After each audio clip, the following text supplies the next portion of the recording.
Hi everyone, live on, well, a few platforms really. So we are live on LinkedIn, we are live on YouTube, I think, and we are live also on Brella, which is the Virtual Supply Chain Summit platform where we streamed all the content. Today I have the pleasure and also we are very grateful for DIRK because he's taking time off from his vacation. So thank you very much. Who's going to answer questions about his presentation, the keynote presentation that he did during the Supply Chain Summit a couple of days ago. And basically we will want to invite you all to also ask questions on the right side, and then we can address or try to address as many as possible to DIRK. Just to kind of give a little bit of background, so a little bit about the presentation that DIRK did, because obviously if you haven't been on Brella and if you haven't taken part of the event, then to help you a little bit. So it was pretty much on the topic of digital supply chain and all the different initiatives that Henkel have embarked on. It was really a great presentation on an end-to-end view in terms of what Henkel is doing from the digital backbone, connecting the different factories to sensorics, to using demand sensing, robotics, AGVs, and so on. So it was a great presentation. If you haven't been to the Virtual Supply Chain Summit, too bad, but DIRK is here today. So I mean, also just to tease you a little bit, but DIRK is here today to answer some of the questions that were asked during the summit. But also we wanted to give this platform so many more people, even if you miss the summit, can ask him questions, because I think Henkel is a true leader in terms of what they have done and they're doing in their supply chain. So long presentation, long introduction, but DIRK, thank you very much for joining us today and welcome. Thanks, Rado. Happy to be here. Awesome. So I want to start with the first question that we got, and I think it's relevant also in the context of not all organizations are the same size, right? So obviously we talk a lot about digital supply chain, but the question came like this. My organization is a mid-sized one. The person that asked is in that type of an organization. They have a global footprint, but she was asking, they don't have the budget to have all these end-to-end initiatives, all this technologies implemented, and definitely not at once. So her question was where to start. What would be the low-hanging fruits? If you were in her shoes, DIRK, where would you focus on? Yeah, it's a very good question. So thanks for asking it. Also, to put it in perspective, we started as a one-man show a few years back, and only gradually, let's say, invested into more people. Although even today the team is not really huge, so we are speaking about plus minus 15 really fully dedicated colleagues all over the world, working in all areas. So be it the let's say more the data-driven piece, but also the physical piece. So that is also not huge. So I think that is one point. So you can do a lot even with not so many people. When it comes, of course, to money, yeah, you have, of course, to make choices. It's very clear. Looking at where to start, I would always first try to get transparency in your data, in your processes, or the data related with your processes, as much real time as possible. And also here, there are solutions out there, completely cloud-based, hosted virtually, which are affordable because you pay as you go, and then you learn and drive progress from there. So this would be my feedback on that specific question. No, and thank you. I mean, I also, our observation is that a lot of times people think, you need billions of dollars or millions of dollars to start, and actually the whole principle, I guess, in which we live in, and the whole software as a service model is ultimately that you can start small and scale it up as it makes sense to your organization. So so thanks for that. Exactly. May I add one more point? As you said, scale it up, and then of course in the moment you do that, always benefit oriented. Let's say at the end of the day, you create a benefit for the business, which in financial terms, for instance, should provide you then with, let's say, more means to grow. So at the end of the day, it should be a self-accelerating and self-propelling story. Oh, absolutely. If it doesn't make sense for the business, nothing gets done. So that's a very important point to make. One of the listeners was asking about practical examples in terms of real-time filling line efficiency, and if you're using also sensors for predictive maintenance in the factories, I guess, and how that fits within your broader scheme of things.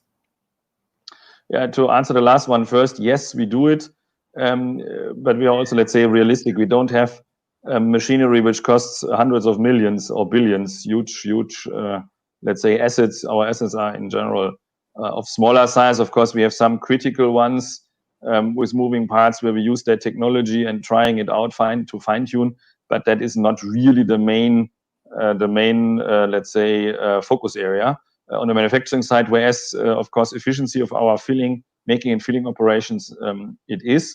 And here the one concrete usage was due to the benefits and, let's say, the effects we have been able to create over the last, especially 18 months prior to the COVID crisis, that helped us quite significantly in releasing incremental capacity to serve markets. So a very, very concrete benefit out of the last 3-4 months.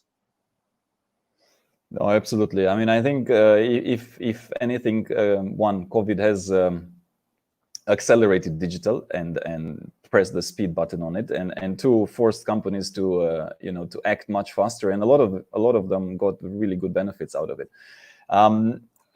The point where, and I think this is extremely valuable, and what I and a lot of people appreciated about your presentation, because you kept it real, Dirk, and when these presentations happen, I just need to give this introduction a little bit, because I've seen a lot where people describe all these fluffy, great things, and it seems like everything goes perfect and to the plan. But our question is, what mistakes have you made? And a lot of listeners were asking that, because ultimately sometimes, or most of the times, we learn more from mistakes than we do from our success, right? So what are some of the mistakes that you made when you implemented all this many changes in your supply chain at Henkel? Well, every day you make mistakes, and of course, what I usually say, you run the risk to learn something.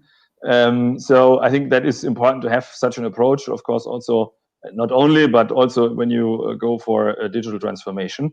And then, of course, I could give a couple of examples of technologies where we believed they would help us, but at the end we found out doesn't work, it's not scalable, too expensive. Yeah, so. Let's say chemical fingerprinting, for instance, that was one area where we believed we find much more benefits, and at the end of the day, we have to realize after even some time it does not really help us in the originally designed area. Now we're using it for other purposes. So here there are many examples. If you go to more, let's say, an approach point of view, I think it's very important to try to involve your sites, in that case, our warehouses, our factories, early in the process. So usually that is part of our pilot business case scale-up staggered approach, that we really involve 1 to 3 sites very early in the process to try out certain technologies, or even in some cases we pick them up from the sites and make them bigger. So I think here that is very important. And at the beginning, we were not so much focusing on this point, and that makes you simply then slow, or you do things which are not relevant. So again, here a good balance between bottom up, but also top down means you have your framework, your guidance helps tremendously. Maybe one more topic is, I think also I see it here in one of the questions on the side. Usually, what we try to do is, we really focus on a specific application case, as said, trial out, then go into a second phase where we want to validate then the business case to really determine the benefits, which are usually of, let's say, financial nature, or at least you can measure them in terms of speed, time to market, and so forth. I think that is good. What you also have to consider is we are doing some infrastructure investments into, for instance, our digital backbone, which help us then to leverage further applications today and in the future on this infrastructure. So you create, of course, synergistic effects out of that.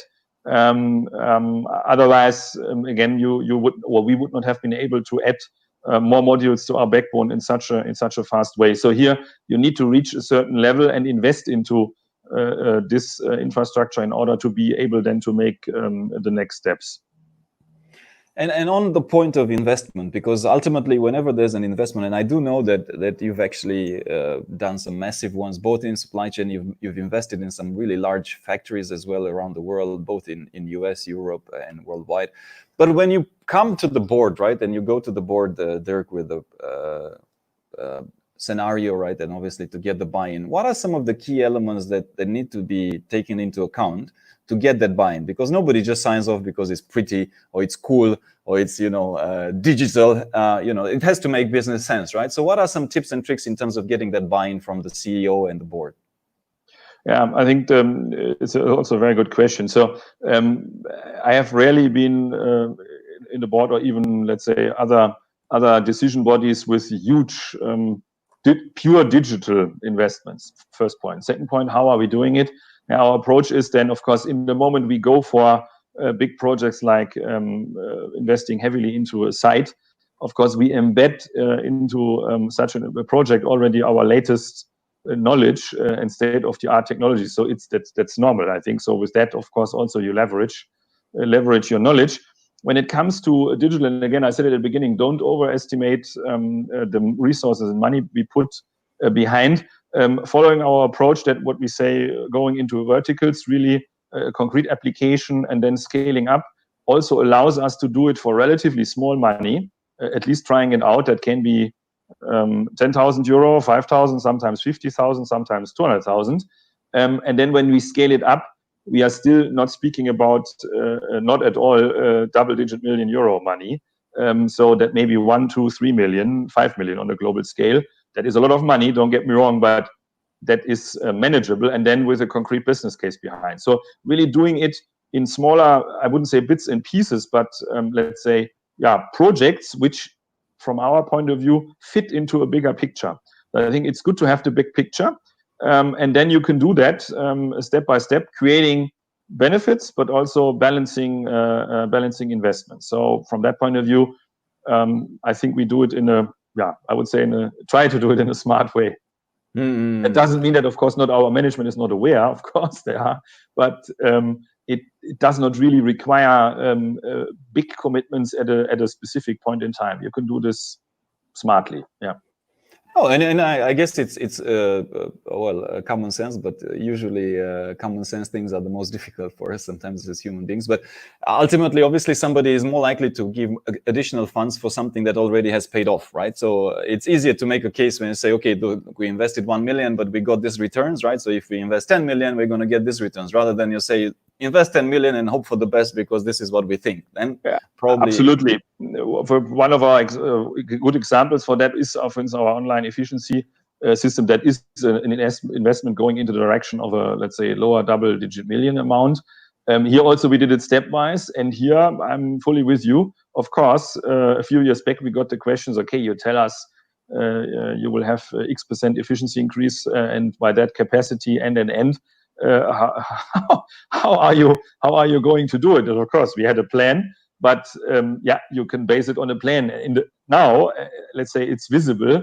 Of course, we have a different situation because the results are there, and let's say it comes also with an increased credibility that these kind of investments are able to deliver. Again, one more reason to do it stepwise, to start small, build it up.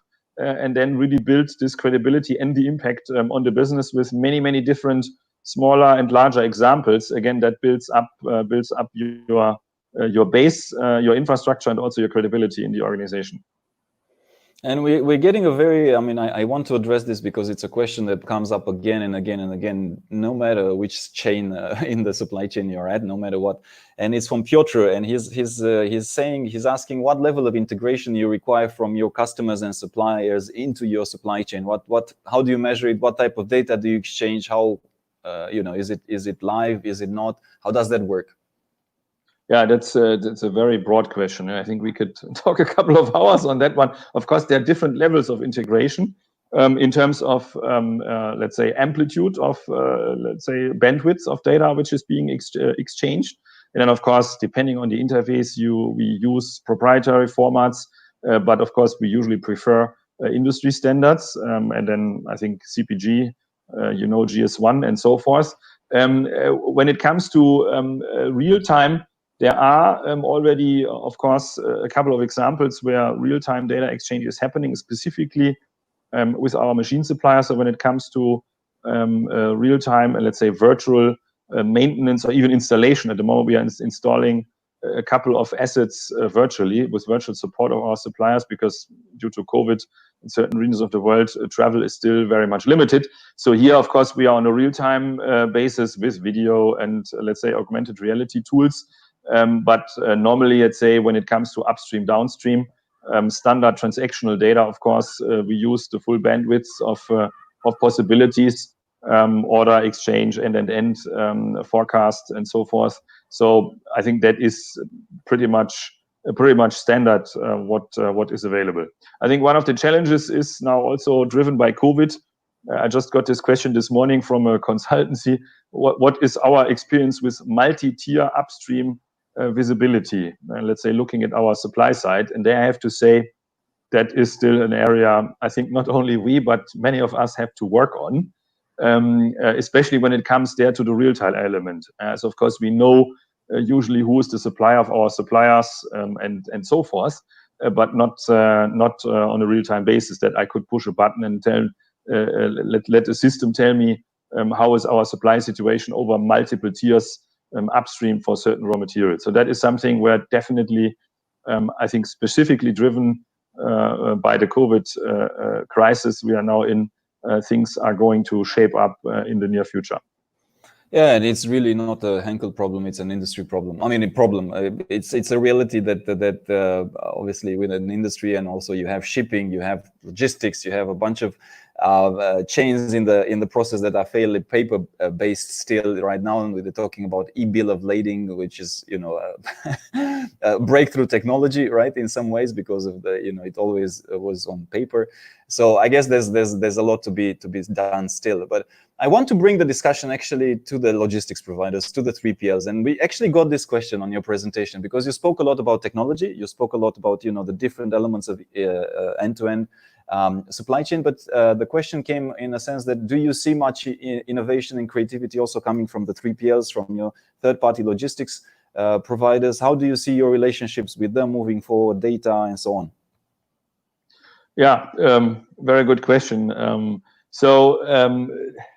Let's say let me answer in the following way. At the moment, at least, we see, let's say, us means customers pushing quite significantly when it comes to getting real-time transparency on, as you mentioned, our upstream transportation. I think we can very well model in the meantime, depends a bit on the market, let's say from our suppliers to us, and then of course from us to our customers. Usually you have a single stage distribution model, so from our DC directly to customer DC. But when it comes to the providers, of course, what our experience is, we have been pushing there via, let's say, third-party platforms, let's say data provisioning. Of course, there are, for good reasons, also certain constraints and things you have to look at. Looking at GDPR, of course, legislation is very important. But to be honest, I would wish even in this area even more proactivity to let's say share and get transparent. Of course, it's clear in the moment you are real-time visible. You are real-time visible, so that means I can measure in a different way than before. Also performance. Which, by the way, also applies to the already mentioned online efficiency system. So in the moment we really kicked that off and started it going live, there were a couple of aha effects where certain factories believe they are great, and then they find out they're not so great. They're not so great. So that means, well, that happens, but then you are in reality. So here, again, I would highly appreciate even more proactivity in order to really optimize flows. Yeah, because at the end of the day, you need to have a certain critical mass, of course, of partners in such an environment on on the different platforms in order to really be able to leverage that together with the partners, the 3PLs, and our customers and our suppliers in an appropriate way. And I guess it also matters. I mean, it also makes a huge difference in terms of the complexity of the solution, if for lack of a better word, because we have clients and they have open books relationship, right? The 3PL with the manufacturer in terms of, but it's usually a more complex solution. It involves contract logistics, maybe even packaging. Maybe it's not just a transactional freight or God knows what. I mean, it's not. And then obviously there's a lot more skin in the game for both parties. And typically, as we know, 3PLs tend to have more skin in the game if there's a longer commitment from the client as well. Otherwise, they can't invest, because it's their own money.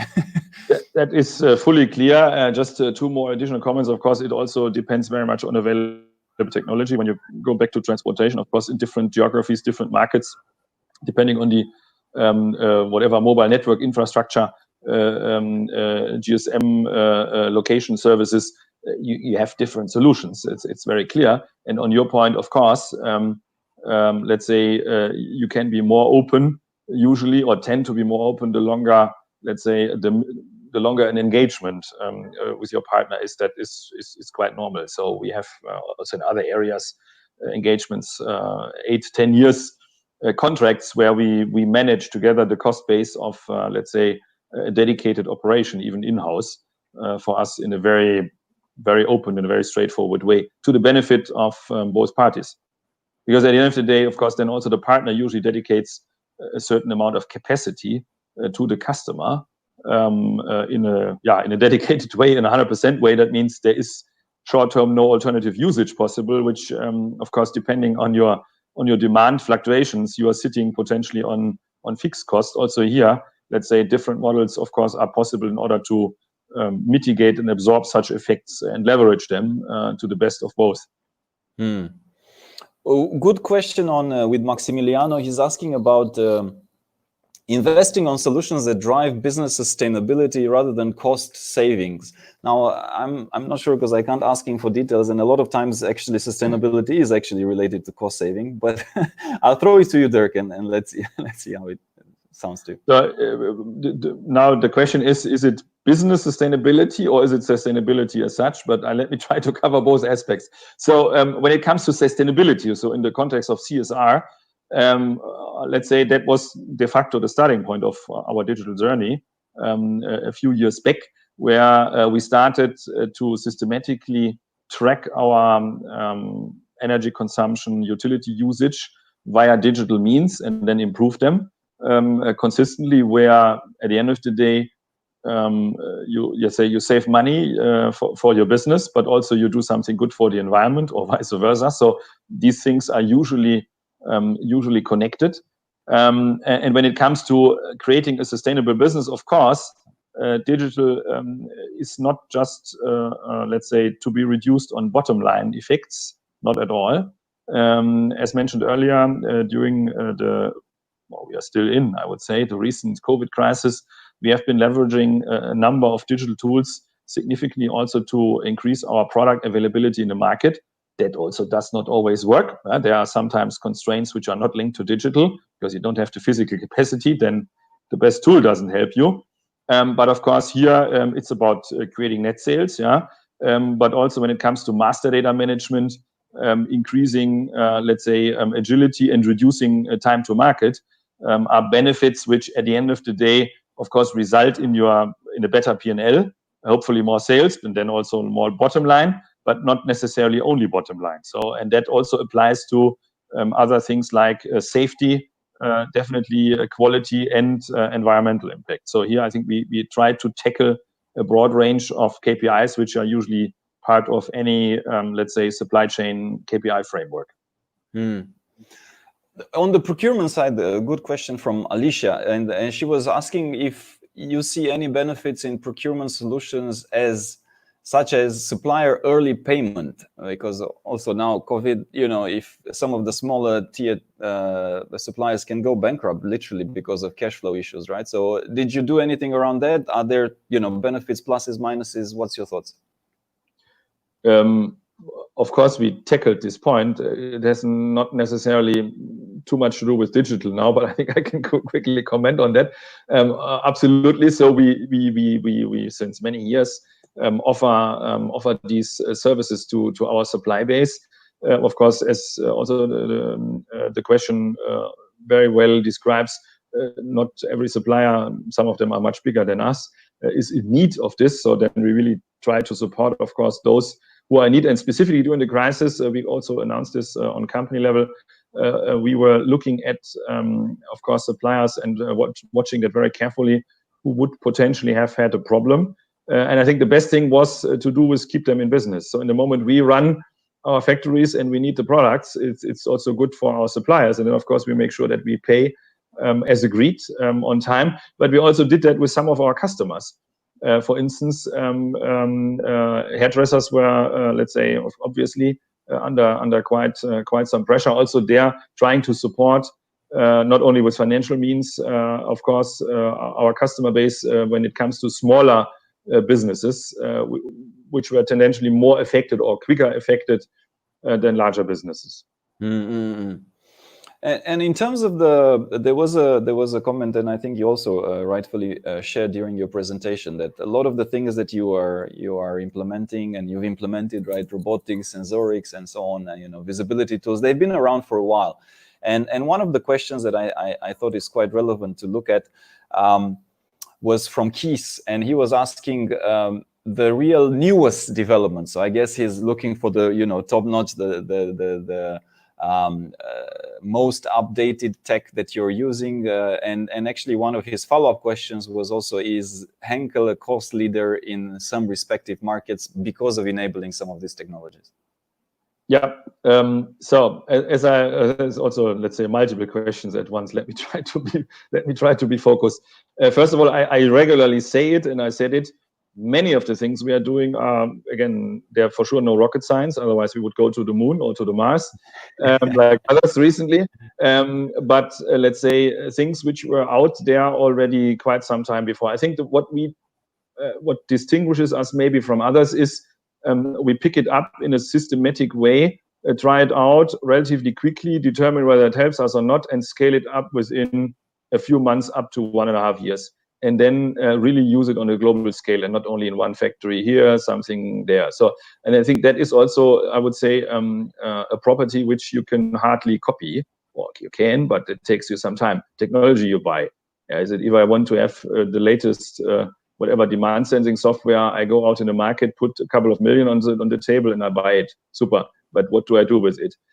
So I think from that point of view, it's not about the technology. It's about how you use it for your business, you connect it with your business needs and your ability to deploy it for us, at least as a global company, on a global scale in a fast way. So I think that is important to keep in mind. Are we a cost leader? To be honest, I cannot compare us with our peers. So from that point of view, difficult to answer. That would also not be the single and ultimate target, depending, of course, on your business strategy in certain areas.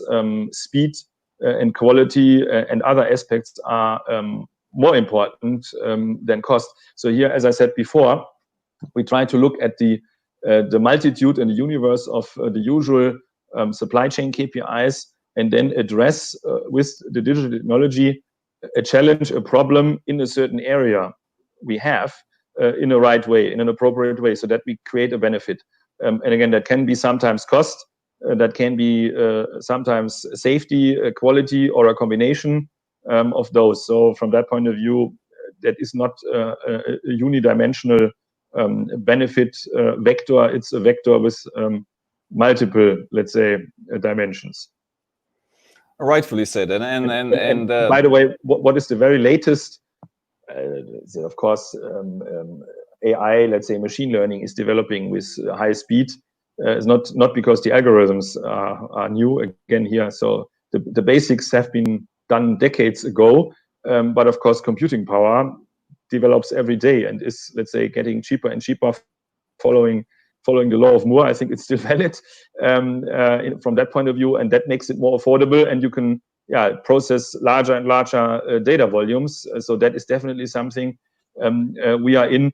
And another example I think also I had in my presentation is about social distancing. So COVID, we know at least in, let's say, in the world more or less since half a year. Let's say in some geographies only a few months, or and here we are trying out a technology and testing it to protect the safety and the health of our workers in our factories, even in a better way, of course, besides many other measures we have been taken. I just want to add on a little bit that in most, well, now it's virtual, but even before it was face-to-face, in most conferences, usually in supply chain, there's this technology talk. And that's why the buzzwords come up, right, Dirk? Because, you have AI, you have blockchain, and you have a bunch of people, and a lot of people actually talk about all these shiny things, right? What's the new shiny toy? But ultimately, I guess your point and the crux of it is, what's the point of technology? What are you using it for, and what do you want to get out of it? And do you have a business case? That's much more important. And secondly, that I want to emphasize, and you said it so nicely, is you can buy technology. You cannot easily buy people. You cannot easily buy culture. So, I mean, even people, ultimately, you can always pay more than your competitor and maybe poach one or two, but you're not going to poach the whole culture of that organization. So that tends to be much more of a long-term differentiator than anything else. Technology, buy and write, you can always, no technology provider will be just selling to one client usually. So I like that point that you made. Yeah, absolutely. I think probably just quickly building on that, it's really the combination, the smart combination of people and technology. And also, to be very honest, not everything we try out is working. I said it earlier. Things fail, and sometimes it depends again on the geography, how people grab the idea. At the end of the day, also an organization is only able to digest a certain amount of change, and that includes technological change in a given period of time. So that is also one of the reasons why we are quite choiceful when we look at our roadmaps. What do we do in the year 2020, 21, and so forth, in terms of piloting, let's say, business case validation and scale up in the different sites. Also not to overload people, because then you run the risk that you just dilute the impact and things are afterwards not properly adopted. And then I rather prefer to do 2, 3, 4 things a year on a global scale fast and well than 25 half cooked and at the end of the day with limited or no impact. And realistically, it's not possible. I mean, we've seen that where people try to bite off more than they can chew, and usually it doesn't work. And also on the personal level, a simple example, right? If you're going to change your job, your house, and your country in the same time, you're probably going to go nuts, right? So pick one. Don't do all that. Look at your Samsung or iPhone. How many apps you are using every day? Maybe you have 300 icons on it, but you have a classic Pareto. You use maybe 10 or 12 or 15 of them 98% of the time. So it's the same. So human beings have a certain, let's say, ability to distribute attention. Yeah, I think that's also the principle we try to use here, which is also a limiter. That means, again, it helps when you look at your digital strategy. And again, I don't claim here at all that we do it extremely well or whatever. As I usually say, we are at the beginning of the journey, but our framework helps us to prioritize, and that I think is really important. And you have to make calls then at a certain point in time to say, okay, I don't follow a specific technology and let it. Maybe I put it in a drawer and wait a year or two and reevaluate again. Also for that we have a systematic process, but you cannot do everything at a time. Impossible. You just will get lost. And on your point with technology, I mean, it's also a reality that by waiting, sometimes that's the best strategy, because you can wait for the technology to mature and then skip 2-3 steps in the middle, right? So rather that you buy, step A, step B, step C, you just go directly to step D of the development of the technology. I mean, we've seen it in, simple thing in China, right? They've kind of bypassed the whole card and went directly to fintech, right? And then to all the online payments and all of that. So sometimes it's not a bad, it's actually the desired strategy, right? You have to pick your battles.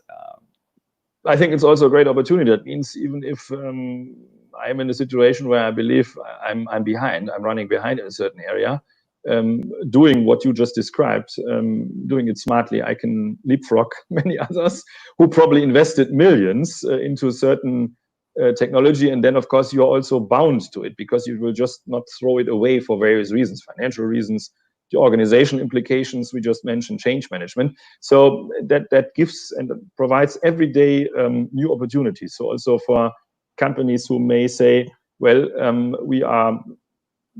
we should be further advanced. Well, there is no reason why not to do it, and vice versa. When we look at others, and here I explicitly don't include us, but let's say there are many other really good companies in that field, they cannot feel safe to, let's say, to say then, well, in 2, 3, 4 years, we will still be in a leading position. Things are changing very quickly.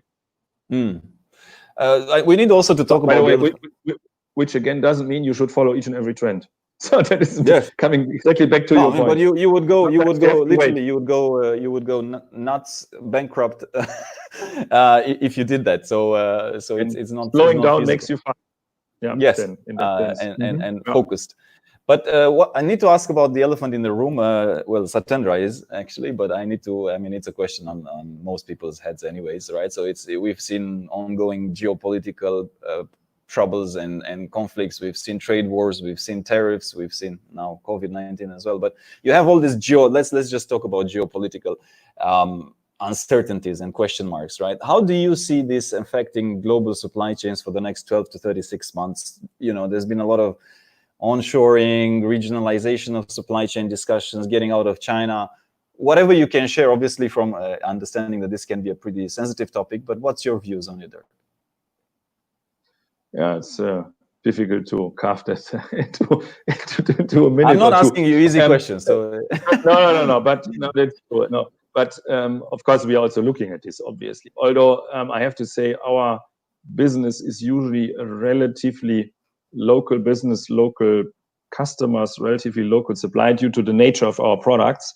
So from that point of view, we were, I wouldn't say shielded, but let's say implicitly by design, by supply chain design, already quite well protected against effects other industries saw. Personally, and here I'm quoting much smarter people, the whole story about now we do everything local in our country, whatever, Howley, I'm quoting, so is he didn't say it like that, but I believe it's not very smart because it will not work. Then people just did not get fully how global supply chains work. I think the key point is, and therefore I was mentioning this topic earlier, transparency on your value chains, point one, ideally real-time, upstream, multi-tier.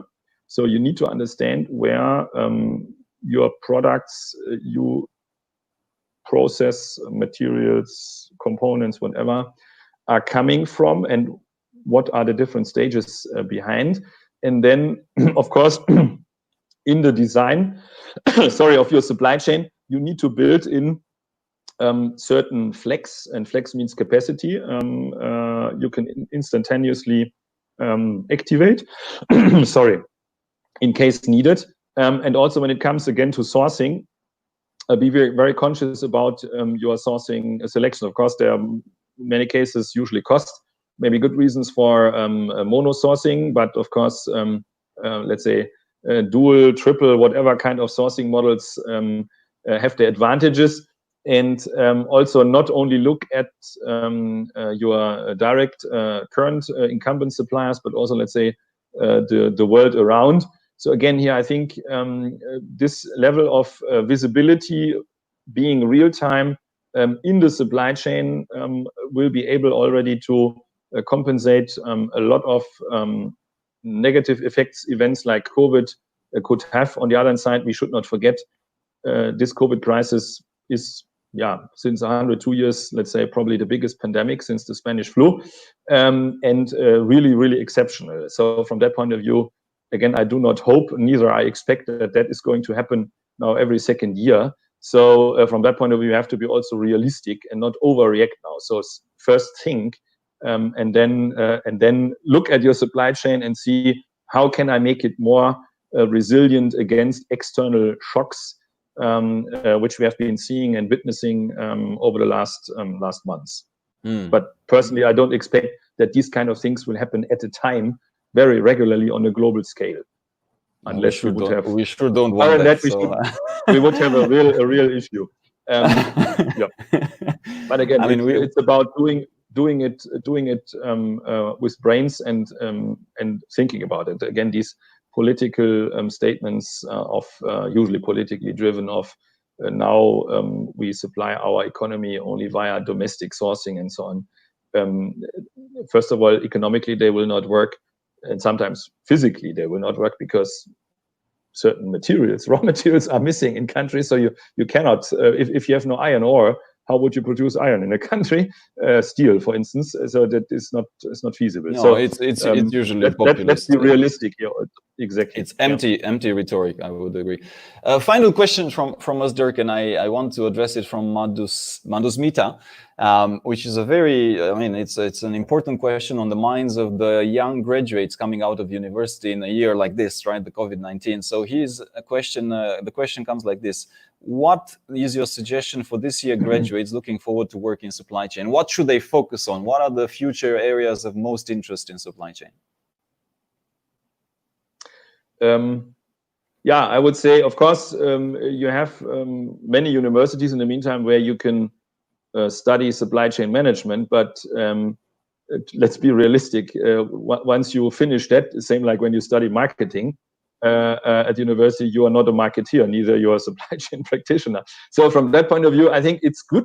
My experience, it's always good to have a broad education, and that can be supply chain management, but can be many different things like engineering, or let's say a scientific background or a business background. So be open to learn. I would say do not build too much of your expectations and hope on your past education. Look forward. As I said, what can I additionally learn going forward? And here I see supply chain at the end of the day is about managing processes. And we touched already upon a couple of classic KPIs like cost, like service level, and that will remain. So the groundwork of supply chain, talking about network design, physical network design, of course, it can be supported by technology, but at the end of the day, the principles and the ideas behind, I would say they are classics. So that is and will remain important. But of course, more and more accompanied and supported and also driven by insights delivered via digital and digital technology. So here, I think trying to combine these two worlds together going forward will be one way to tackle it, maybe not the only one. And then, of course, as I said before, try to keep learning, open mindset, and be resilient. If you experience failure, don't put your head in the sand. I think if you choose supply chain as one or as your profession of the future, you need to have quite a decent frustration tolerance. Otherwise, you will do something different very soon. So from that point of view, stay optimistic and grab any opportunity. A thick skin is required. So, like for the crisis in every. Exactly, I think Winston Churchill said it: never waste a good crisis. So that's a bit the spirit you have to have also in supply chain management. My humble experience. And a lot of I remember one of my friends was saying that a good day is a good day where nothing happens. A bad day is where everybody starts shouting at you. And then the point was that supply chain sometimes is a thankless business, right? If it goes well, nobody cares. If it goes wrong, then everybody points at you. So it's a bit exaggerated, but that is exactly right. Again. That's true. One of my former boss always said, you can have your fill rate is maximum 100%, and usually you don't get there because it's also not economic. So you have always a gap, and when you're working in sales, you can easily overachieve your monthly target. So you can come out at 120% or whatever. So it's in supply chain that is not possible, at least when it comes, for instance, to customer satisfaction and service level. Yep. Yes.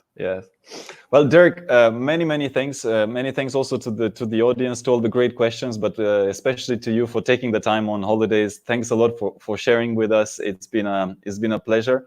And stay safe, stay healthy. You saw good news today or yesterday on the vaccine from Oxford. So hopefully, fingers crossed, and speak to you soon. Yeah, thank you very much. Thanks for the invitation. And to all of you, have a great day. Stay safe and healthy.